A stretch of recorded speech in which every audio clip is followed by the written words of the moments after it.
আখিরাতমুখী ফিকির করেন, আখিরাতমুখী ফিকির করেন, আখিরাতমুখী আল্লাহর দিকে আন্তরিক হন। আপনার মাথার চুল থেকে পায়ের নখ আমি আপনি দুইজনেই মিলান, আপাদ মস্তক ইমান ইসলামের সাথে কতটুকু সামঞ্জস্যপূর্ণ, কতটুকু সাংঘর্ষিক আপনি মিলান। আপনার ঘর, আপনার সংসার, আপনার জীবন, আপনার যৌবন, আপনার শরীর, আপনার স্বাস্থ্য, আপনার আয়, আপনার উপার্জন, আপনার বাজার, আপনার ব্যবসা, আপনার ঘর, আপনার সংসার, আপনার সমস্ত কিছু রাসূলুল্লাহ সাল্লাল্লাহু আলাইহি ওয়াসাল্লামের একটা একটা সুন্নাতের সাথে মিলান। ছোট বড় কিচ্ছু ভাগ করবেন না। আপাতত ছোটখাটো বিষয় বাদ দেন, বৃহৎ বিষয়ে ঐক্য হন। না না, ইসরাফিলের ফু পর্যন্ত ছোট বিষয়। প্রস্রাবখানায় বাম পাও দিয়া ঢুকা সুন্নত, এটা ইসরাফিলের ফুট দিনও বাদ দেওয়া যেত না। মেসওয়াক করা সুন্নত, এটা একেবারে পৃথিবী সরকারকে আসে না না আসে এটা ছোট বিষয় না, এটা একটা পৃথক বিষয়, ওইটা একটা পৃথক বিষয়, ওইটা একটা পৃথক বিষয়। মোমেনের জীবন, মোমের প্রত্যেক বিষয় আল্লাহ আল্লাহ রসুল থেকে প্রমাণিত, যা তার শতভাগ সমপরিমাণ গুরুত্ব প্রদান করা ইমানের দাবি। আখিরাত পরিবর্তন মূল বিষয়, আর সেটা মাওলা করে, আল্লাহ করে। হেদায়েত মূল বিষয়। সারা বাংলাদেশের বক্তা বাইকটাও খাওয়াই দিলে বড়ি বানাইয়া হবে না যদি আল্লাহ ফয়সালা না। অতএব এটা আমার প্রথম বক্তব্য, আল্লাহর দিকে আন্তরিক হবে, আল্লাহর কোরআনের দিকে আন্তরিক হবে। কোনো বক্তা পরিচিত অপরিচিত এটা কোনো বিষয় না, শ্রোতা কম না বেশি এটা কোনো বিষয় না, খোদার কসম কোনো বিষয় না। وَإِن تُطِعْ أَكْثَرَ مَنْ فِي الْأَرْضِ يُضِلُّوكَ عَنْ سَبِيلِ اللَّهِ। নবীজিকে আল্লাহ বলছে সাবধান, বেশি মানুষ দেখে আপনি দৌড় দিয়েন না। শুধু বেশি মানুষের লোভ করলে আপনাকে আল্লাহর পথ থেকে পথহারা করে দিবে। নবী সাল্লাল্লাহু আলাইহি সাল্লামকে আল্লাহ বলছে। এই জন্য আখিরাত দরকার, আখিরাত আল্লাহ কাছ থেকে চাওয়া দরকার। মাওলা আমার জিন্দিগি আপনার হাতে। নবী সাল্লাল্লাহু আলাইহি সাল্লাম দোয়া করতেন, নবীজি দোয়া করতেন, আল্লাহুম্মা ইন্নী আবদুক ইবনু আবিদিক ইবনু আমাতিক নাসিয়াতি বিয়াদিক মাদিন ফিয়া হুকমুক আদলুন ফিয়া কাদাউক। এভাবে নবী বলতেন, আল্লাহ আমি আপনার গোলাম, আমার আব্বা আপনার গোলাম, আমার মা আপনার গোলাম, আমার তাকদীর আপনার হাতে, আমার ব্যাপারে আপনার ফয়সালাই কার্যকর। আপনি আমার জন্য যখন যা ফয়সালা করেছেন তাই ইনসাফ। কি কথা বলার ঢং কি! এরপরে নবী বলছেন, এরপরে আল্লাহর কাছে চাইছেন, আমি আপনার মুখাপেক্ষী মাওলা, আসআলুকা বিকুল্লি ইসমিন হুয়া লাক সাম্মাইতা বিহি নাফসাক আও আনজালতাহু ফি কিতাবিক আও আল্লামতাহু আহাদাম মিন খালকিক আও ইস্তাআসারতা বিহি ফি ইলমিল গায়বি ইনদাক। এমনি বলছেন, আল্লাহ আপনার সমস্ত নামের উসিলা ধরে আপনার কাছে চাইতেছে। যত নাম আপনি আপনার জন্য নির্ধারণ করেছেন, যত নাম আপনি আপনার কিতাবে উল্লেখ করেছেন, যত নাম আপনি আপনার প্রিয় বান্দাদেরকে শুনাইছেন, যত নাম আপনি কাউরে বলেন নাই নিজের কাছে জমা রাখছেন, সব নামের উসিলা দিয়া আমি আপনার কাছে চাই। এমনি চাইছেন। তারিখের কিতাবের মধ্যে আছে, আব্বা নবীজি সাল্লাল্লাহু আলাইহি সাল্লাম তায়েফের ময়দান থেকে রক্তাক্ত দেহ নিয়ে যেদিন ফিরে আসছেন, এই ফিরতি পথে নাখলা নামক জায়গায় আঙ্গুর খেজুরের বাগানে রাত্রিবেলা রক্ত মাখা দেহ নিয়ে আল্লাহ নবী সাল্লাল্লাহু আলাইহি সাল্লাম একাকী সেদিন লম্বা একটা দোয়া আছে হাদিসের মধ্যে, তারিখের কিতাবে আছে, লম্বা একটা দোয়া করছিলেন নবী সারা দেহে রক্ত মাখা তায়েফের রক্ত নিয়ে। এর দোয়ার মধ্যে একটা কথা বলছেন যে মাওলা আপনি আমারে কার কাছে পাঠাইলেন, আপনি আমারে কার কাছে পাঠাইলেন, আমি এদেরকে আপনার কথা বললাম, ওরা আমার এইভাবে পাথর মারল, এইভাবে আমার দেহ রক্ত মাখা রক্তাক্ত করে দিল। হযরত যায়েদ রাদিয়াল্লাহু তাআলা আনহু বলছেন, নবী সাল্লাল্লাহু আলাইহি সাল্লামের পায়ের জুতা মুবারক আর রক্তে পায়ের তালু জমাট বেঁধে গেছে। তিনি বলেন, আমি সাথে ছিলাম, আমি কোনোভাবেই জুতা রক্তের কারণে খুলতে পারতেছিলাম। তো এখানে আমার যে বলার উদ্দেশ্য হলো, তো নবী সাল্লাল্লাহু আলাইহি সাল্লাম তখন একটা কথা বলছে, আল্লাহ এই রক্ত মাখা দেহ নিয়ে আপনার কাছে বলতে চাই, যত পাথরই ওরা আমারে মারুক, শুধু আপনি বলেন আপনি আমার উপরে সন্তুষ্ট আছেন কিনা। যদি বলেন আপনি আমার উপরে খুশি, ফালা উবালি, আমি কিছুই পরোয়া করি না, আমি আপনার খুশি চাই, আপনার রাজি চাই। নওজওয়ান উলামায়ে কেরাম, উঠতি বয়সের আলেমরা, কমপক্ষে 40 বছরের নিচে যাদের বয়স, ইমাম সাহেব, আলেম সাহেব, হুজুর সাহেব, আপনাদের কাছে আমার অনুরোধ, আমি আপনাদের 40-এর নিচেওয়ালাদেরকে বলছি এই কারণে, আমার বয়স 45, আমি আপনাদের এই বয়সওয়ালাদের চাইতে একটু সিনিয়র, এই সিনিয়রিটির দাবি নিয়ে আপনাদের কাছে বললাম, আপনারা আরও এ জাতির মানুষের জন্য, কওমের সন্তানদের জন্য, মুসলিম কিশোর যুবকদের জন্য, মুসলমানের সর্বত্র আল্লাহর কালেমা, আল্লাহর দ্বীন, মানুষকে আল্লাহমুখী, আখিরাতমুখী করার জন্য আরো আরো আরো আরো দিবা নিশি চেষ্টা, মেহনত জোরদার করে। আমি অনুরোধ করব, এটা ওলামা পরিষদের মাহফিল, আপনাদের কাছে প্রথম কথা, এটা পরিচিতির দরকার না, মানুষের চিনুনের দরকার না। আপনি এই মসজিদের ইমাম, আপনারা সারা বাংলাদেশ চিনুনের কি দরকার?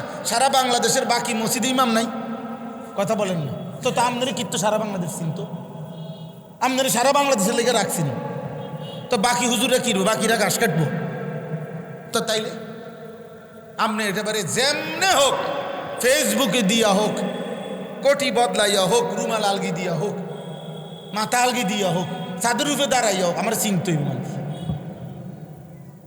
হ্যাঁ, একটা না একটা ফ্যাঁস লাগাই দিতেই মানুষের চিনতই। যত কিছু করণ লাগে প্রয়োজন, যত রং বদলান লাগে, যত খোলস বদলাইতে হয়, আমার চিনতই মানুষ। না না বেটা, সবাই চিনা জরুরি না। আল্লাহর দ্বীন, আল্লাহর কালেমার খেদমত, আখিরাতের ফিকির জরুরি। আল্লাহ আমাকে তৌফিক দান করেন, আল্লাহ আমাদের সবাইকে তৌফিক দান করেন। দোস্ত আমার, আপনারা যারা, সবাইকে বললাম, সর্বস্তরের মুসলমান, আপনাদেরকেও বললাম, আখিরাতমুখী ফিকির করেন, আখিরাতমুখী ফিকির করেন, আখিরাতমুখী, আল্লাহর দিকে আন্তরিক হন। আপনি আর মাথার চুল থেকে পায়ের নখ, আমি আপনি দুইজনেই মিলান, আপাদ মস্তক ইমান ইসলামের সাথে কতটুকু সামঞ্জস্যপূর্ণ, কতটুকু সাংঘর্ষিক, আপনি মিলান। আপনার ঘর, আপনার সংসার, আপনার জীবন, আপনার যৌবন, আপনার শরীর, আপনার স্বাস্থ্য, আপনার আয়, আপনার উপার্জন, আপনার বাজার, আপনার ব্যবসা, আপনার ঘর, আপনার সংসার, আপনার সমস্ত কিছু রাসূলুল্লাহ সাল্লাল্লাহু আলাইহি ওয়াসাল্লামের একটা একটা সুন্নাতের সাথে মিলান। ছোট বড় কিচ্ছু ভাগ করবেন না। আপাতত ছোটখাটো বিষয় বাদ দেন, বৃহৎ বিষয়ে ঐক্য হন।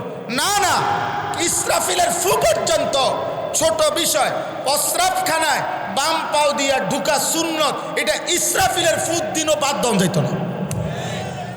মেসওয়াক করা সুন্নত, এটা একেবারে পৃথিবী সরকারকে আসে না না আসে, এটা ছোট বিষয় না, এটা একটা পৃথক বিষয়, ওইটা একটা পৃথক বিষয়, ওইটা একটা পৃথক বিষয়।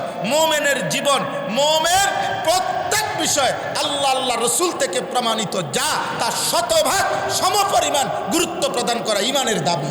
ফুকাহায়ে কেরাম ভাগ তো করে দিছে, এটা ফরজ, এটা ওয়াজিব, এটা সুন্নতে মুআক্কাদা, এটা নফল, এটা মুস্তাহাব, এটা হারাম, এটা মাকরুহে তাহরিমি, এটা মাকরুহে তানজিহি, এটা ভাগ করে দিছে না? তো আপনি আবার কি ভাগ করেন কেন? আপনি ভাগ করেন কেন? হ্যাঁ, এখন সব বন্ধ করেন, আগে ক্ষমতায় যান, এরপরে সব ঠিক করবেন। না না, ক্ষমতায় যেদিন যাইবে ওই দিন যারা মারা যাবে। কথা বলেন না কেন? যারে আপনি আশ্বাস দিচ্ছেন 13 তারিখ থেকে সব ঠিক হয়ে যাব, তো 12 তারিখ যে মারা যাবে হের কি হুজুর বলেন? 12ই ফেব্রুয়ারি মারা যাবে না কেউ? এবার কি তো এবার তো ধরা খাই লেব,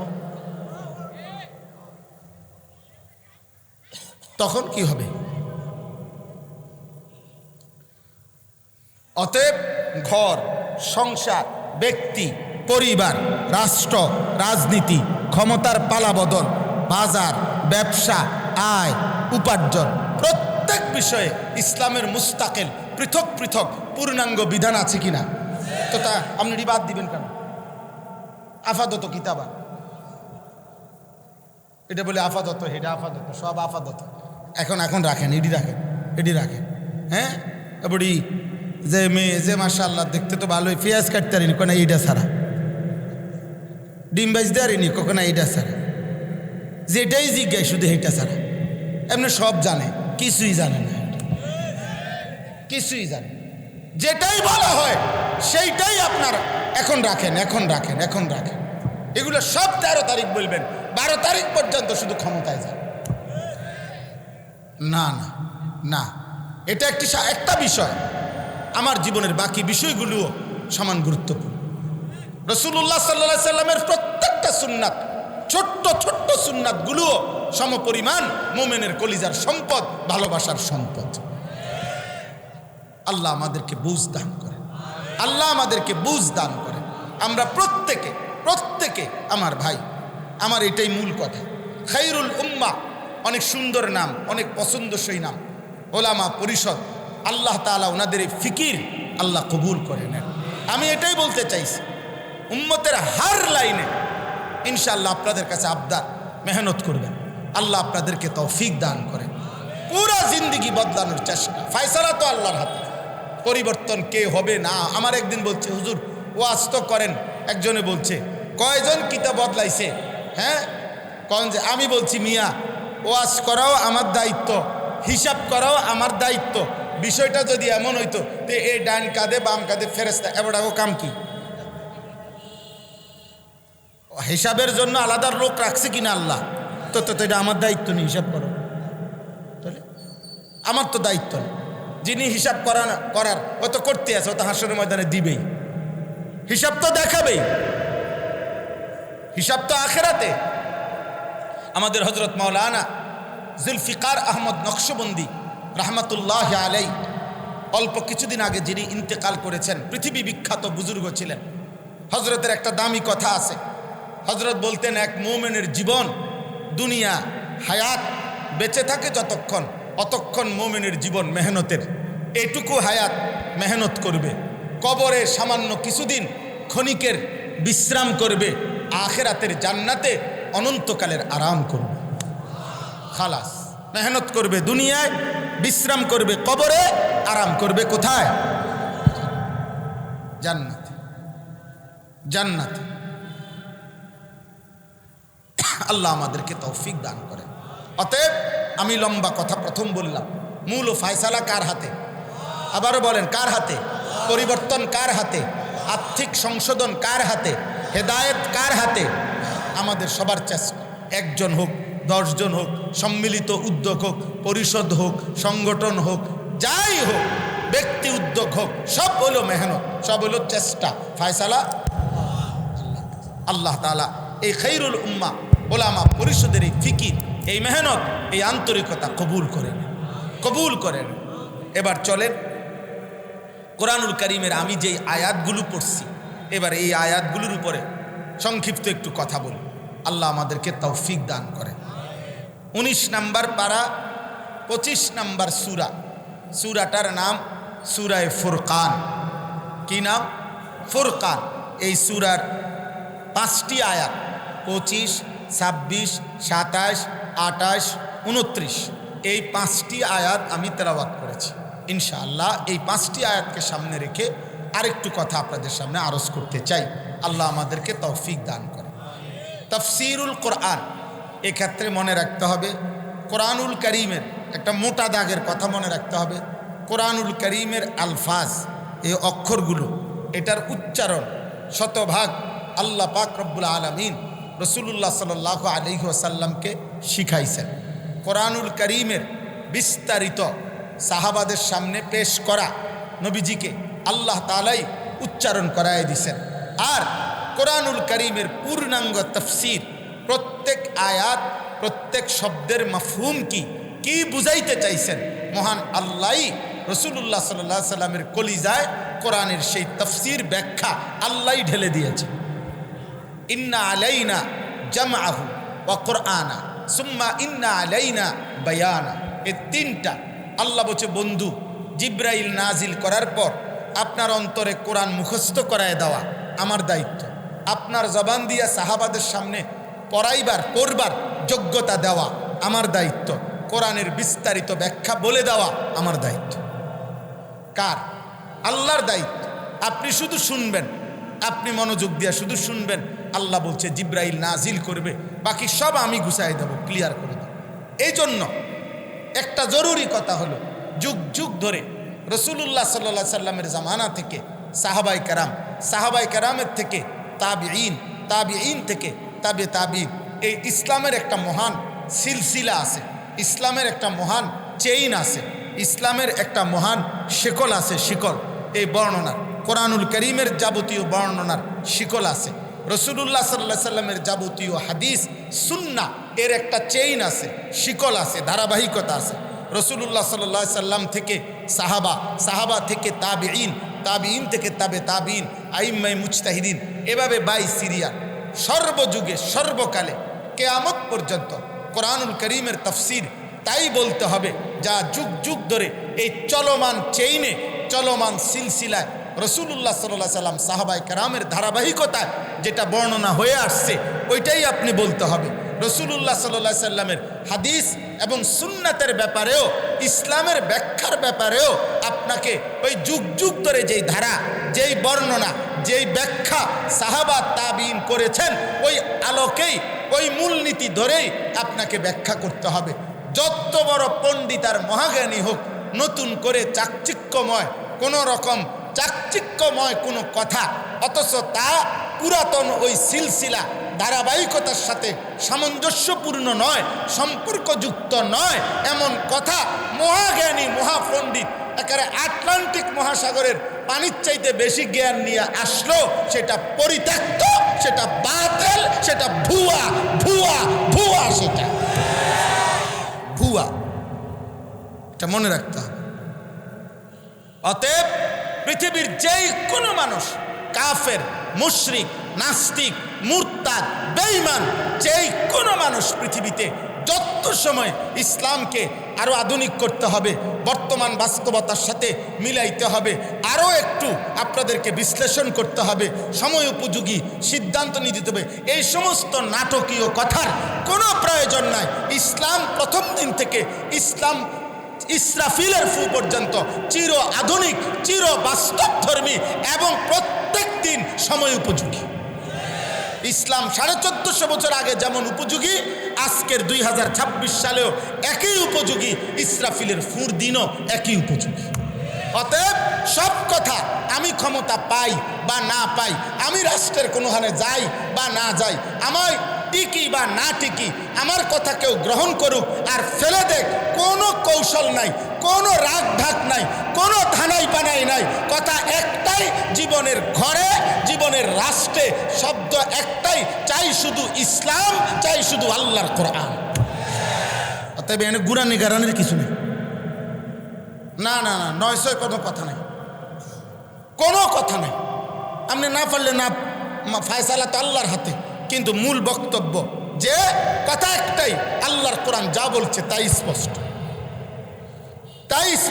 আল্লাহ তাআলা ইসলাম পূর্ণাঙ্গ করে দিয়েছেন কিনা বলেন।